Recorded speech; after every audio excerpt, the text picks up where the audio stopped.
ആലപ്പുഴയിൽ മുഖ്യമന്ത്രിയുടെ ജനസമ്പർക്ക പരിപാടി പുരോഗമിക്കുന്നു. രാവിലെ 9 മണി മുതലാണ് ജനസമ്പർക്ക പരിപാടി ആരംഭിച്ചത്.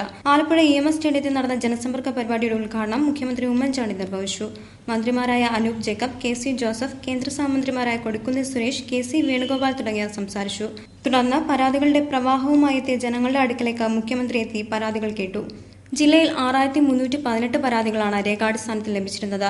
ഇതിൽ ഉദ്യോഗസ്ഥർക്ക് പരിഹാരം കാണാൻ കഴിയാത്ത 228 പരാതികളാണ് മുഖ്യമന്ത്രിയുടെ പരിഗണനയ്ക്കായി എത്തിയത്. 70% പരാതികൾ പരിഹരിച്ചപ്പോൾ 82 ലക്ഷം രൂപയുടെ ധനസഹായമാണ് പൊതുജനങ്ങൾക്ക് ലഭിച്ചത്. അതേസമയം പുതിയ പരാതികൾ മുഖ്യമന്ത്രിയുടെ മുമ്പാകെ ബോധിപ്പിക്കാനെത്തിയവരും നിരവധിയായിരുന്നു. റേഷൻ കാർഡ് BPL ലിസ്റ്റിലാക്കുന്നതിനും ധനസഹായ അപേക്ഷകളുമായിരുന്നു ലഭിച്ച പരാതികൾ ഭൂരിഭാഗവും. അതേസമയം ജനസമ്പർക്ക പരിപാടി ആരംഭിച്ചപ്പോൾ തന്നെ LDFന്റെ നേതൃത്വത്തിൽ പ്രതിഷേധ പ്രകടനങ്ങളും നഗരത്തിൽ നടന്നു.